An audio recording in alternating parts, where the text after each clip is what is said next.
दोस्तों स्वागत है आप सभी का हमारे यूट्यूब चैनल मैथमेटिकल पाठशाला में। आज के इस सेशन में मैं आपको कराऊंगा गेट 2022 में रिंग थ्योरी के पूछे प्रश्नों के solution.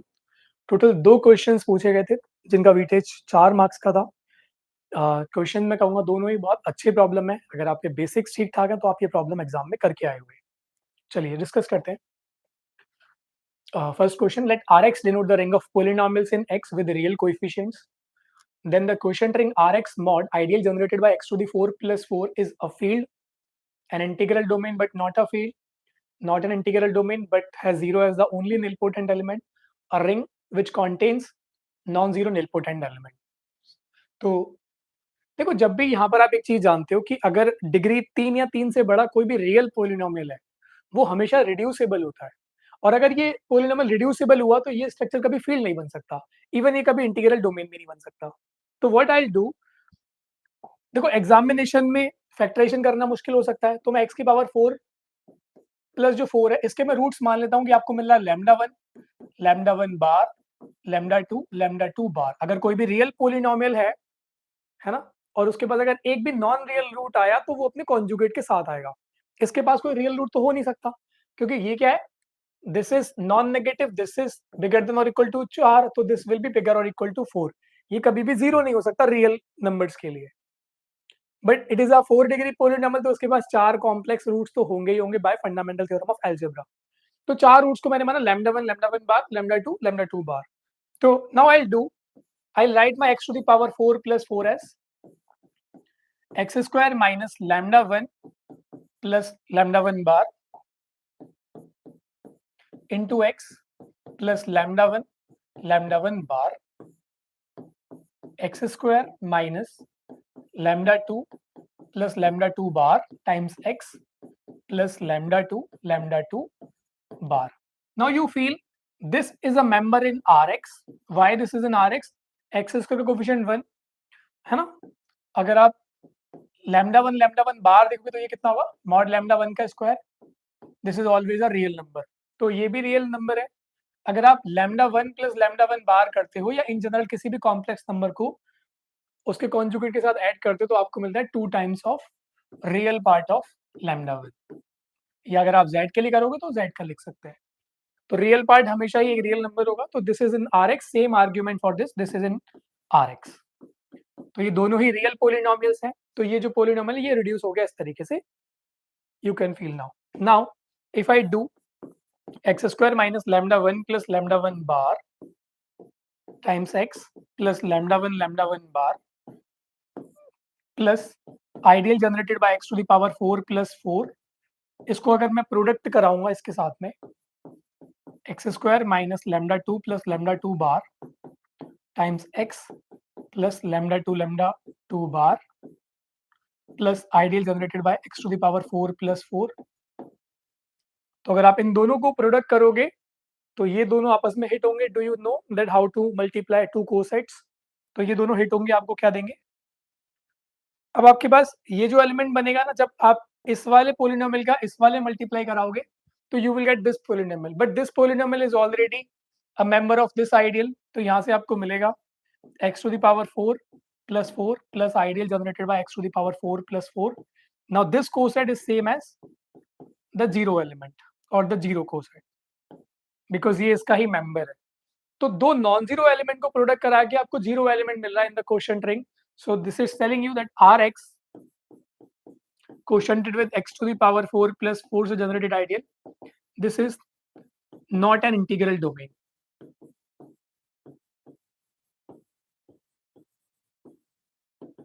This is not an integral domain. तो अगर ये इंटीग्रल डोमेन नहीं है तो फील्ड नहीं बन सकता क्योंकि इसके पास जीरो डिविजर्स आ चुके हैं। तो this is a field, false statement. An integral domain but not a field, false. Not an integral domain but has zero as the only nilpotent element, a ring which contains non-zero nilpotent elements। तो आपको nilpotent elements को और target करना है। तो इसका मैं कोई भी अगर एक nilpotent element लेके देखूं, let's see what happens।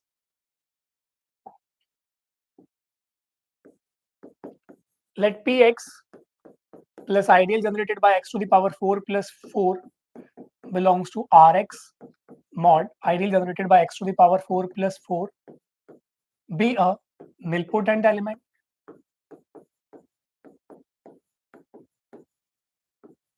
तो nilpotent की खासियत क्या होती है?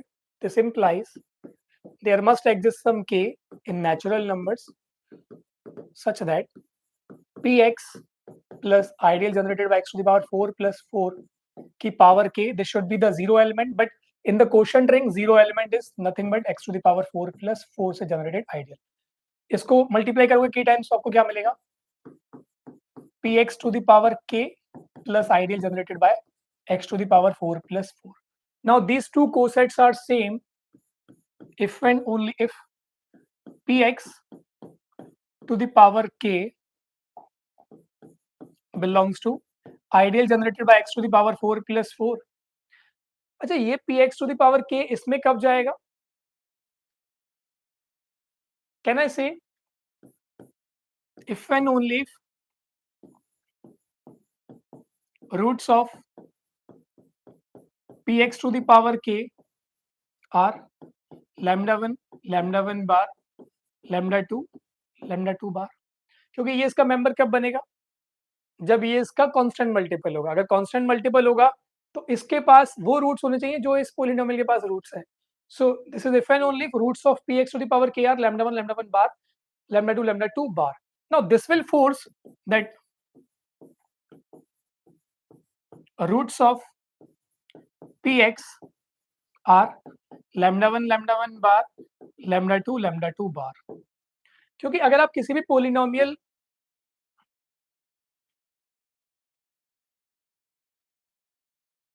इसको थोड़ा बेटर तरीके से लिख सकते हैं ना. If and only if p of lambda 1, p of lambda 1 bar, p of lambda 2, p of lambda 2 bar all should be 0. अच्छा, इसके पास ना और रूट्स हो सकते हैं. We don't care about the other roots, but हाँ px की power k के पास कम से कम ये 4 रूट्स तो होंगे. तो यहाँ पे मैं k लिख देता हूँ, यहाँ पे k लिख देता हूँ. ठीक है. Now this is inside happening inside r, this is happening inside r, this is happening inside r, this is happening inside r. तो अगर इनकी पावर k बराबर 0 एलिमेंट है और आप किसी भी रियल नंबर की पावर को k टाइम्स मल्टीप्लाई करो और 0 मिल रहा है, इसका मतलब क्या होगा? That member must be 0. So this will force that p of lambda 1, p of lambda 1 bar, p of lambda 2, p of lambda 2 bar, it must be 0. तो जो p पोलिनोमियल है ना वो भी lambda 1 बार, lambda 2 बार पे वैनिश हो रहा है. So this forces that px must be a member of x to the power 4 plus 4 से जनरेटेड आइडियल. अगर ये इसके अंदर चले जाएगा देन जो px plus ideal generated by x to the power 4 plus 4 है ना, that will be same as the zero element. इसका मतलब क्या हुआ कि अगर आप कोई भी नॉन जीरो कोई भी nilpotent एलिमेंट लोगे, so that element will be a zero element, that is not a new element. Cool. तो 0 is the only nilpotent. So answer क्या हो जाएगा इसका?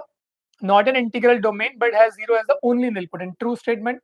A ring that contains non-zero nilpotent elements, false. I hope आपको समझ में आ गया होगा. Next problem पे आते हैं. So this problem says consider the following conditions on two proper non-zero ideals J1 and J2 of a non-zero commutative ring R. तो R आपके पास commutative ring है, इसके पास दो proper non-zero ideals हैं J1 J2. P statement है for any given R1, R2 in big R, there exists a unique R in big R such that R minus R1 belongs to J1 and R minus R2 belongs to J2 and Q is J1 plus J2 is equal to R. यानी कि J1 और J2 जो होंगी वो maximal ideal होंगे. This is just a definition of that J1, J2 are comaximal ideals. ठीक है. को मैक्सिमल आइडियल तब बोलते हैं जब दो आइडियल का सम पूरी रिंग के बराबर हो जाए. Cool. Now they are asking कि P implies Q और Q implies P. अगर मैं P को मान के देखूं, let's try to prove the Q statement first. So see,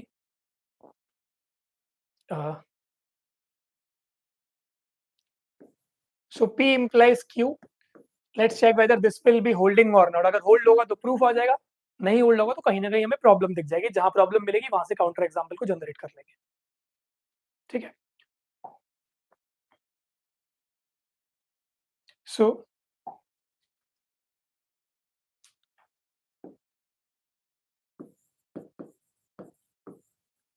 given any R1 comma R2 in the ring R, there exists unique R in big R such that R minus R1 belongs to J1 and R minus R2 belongs to J2. That we have given. Now R minus R1 J1 का member होगा. So say R minus R1 is, let's suppose, A1 and R minus R2, let's suppose it is A2 for some A1 belongs to J1, A2 belongs to J2. ठीक है.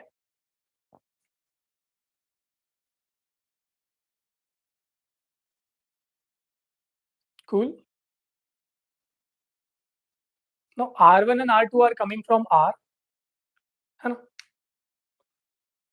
And what I need to show that? To show J1 plus J2 is equal to R. That I need to show.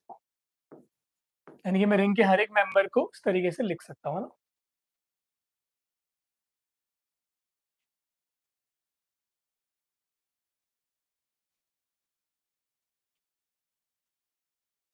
तो इस condition को देखो मैं किस तरीके से मतलब हिट करता हूँ.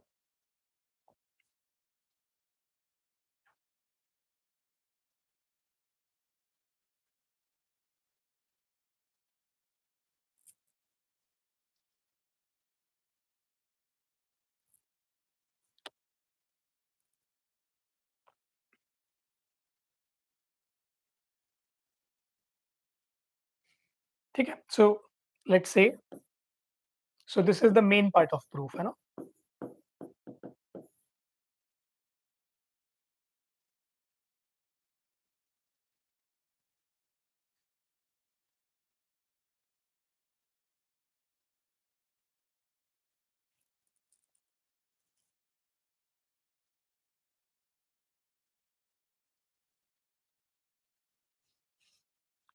Given any R1, R2 in R, there exists a unique small r in big R, such that R minus R1 belongs to J1 and R minus R2 belongs to J2.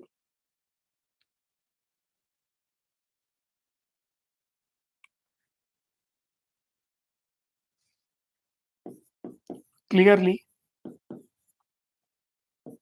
J1 plus J2 is an ideal in R. So this tells you J1 plus J2 is a subset of R. ठीक है. Now let's small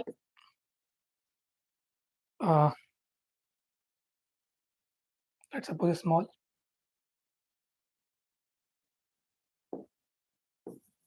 G belongs to big R be arbitrary.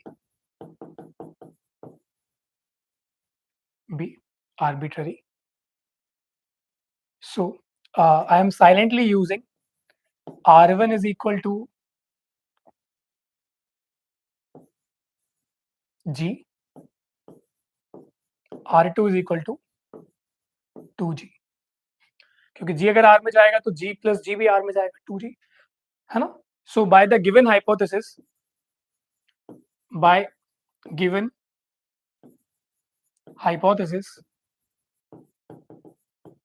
there exists unique R.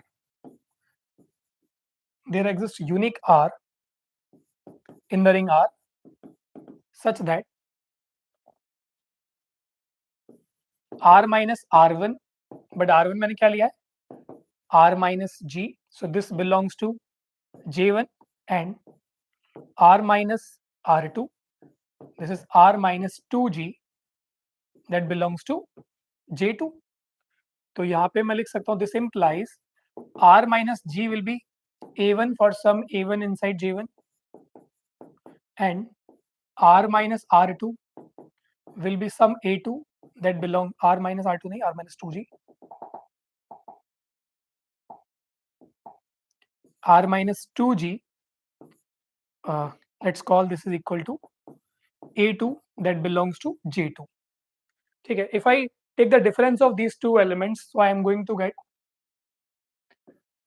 a1 minus a2, which is same as a1 आपके पास कितना है, r minus g minus के r plus के 2g. I'll be getting g, है ना. So this g was an arbitrary element of the ring R. This can be represented by one element from G1 and another element from G2. So this shows that this G is available in G1, J1 plus J2, but G was an arbitrary element, so this implies R is contained in J1 plus J2. But J1 plus J2 is already contained in R, so this complete implies that J1 plus J2 is equal to R. So first is implying the second one. First is implying the second one. So P statement implies Q. This is the true one. So P implies Q. This is a true statement. Let's verify the reverse part. क्या Q imply करेगा P को? अगर दो co-maximal ideal है तो क्या ये हमेशा कंडीशन होल्ड होगी? And there should be a unique R, but this uniqueness may be a problem, है ना? So let's try to take one simple example. Suppose I am working on this one. Q implies P, whether it will be holding or not. So this uniqueness might be a problem for us. देखो,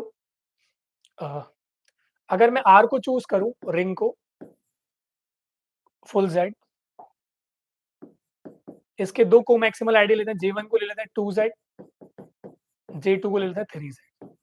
ठीक है. Now given any R1 R2, there exists a unique. So suppose मैंने R1 और R2 दोनों को ही मैंने ले लिया है 5. दोनों को ही मैंने लिया है 5. ठीक है. So there exists unique R such that R minus 5 belongs to 2Z, R minus 5 belongs to 3Z.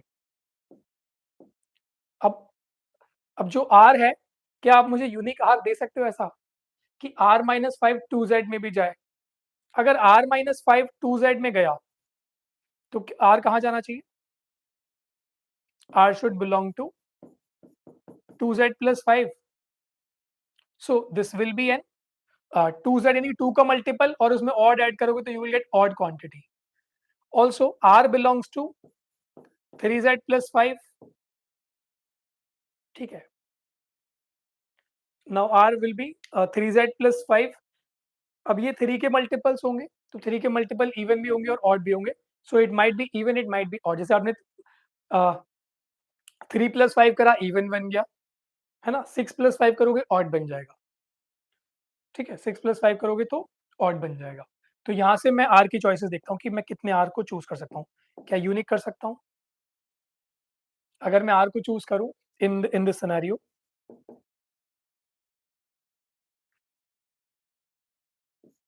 Eleven जो है 2Z प्लस 5 में आएगा. हाँ, जब आप 2 इंटू 3 प्लस 5 करोगे और जब 3 इंटू 2 प्लस 5 करोगे तो R बराबर 11.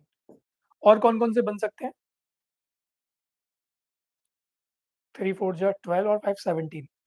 तो 17 भी आप चूज कर सकते हो क्योंकि 2Z प्लस 5 में जब आप 2 इंटू 6 प्लस 5 करोगे यू विल गेट 17.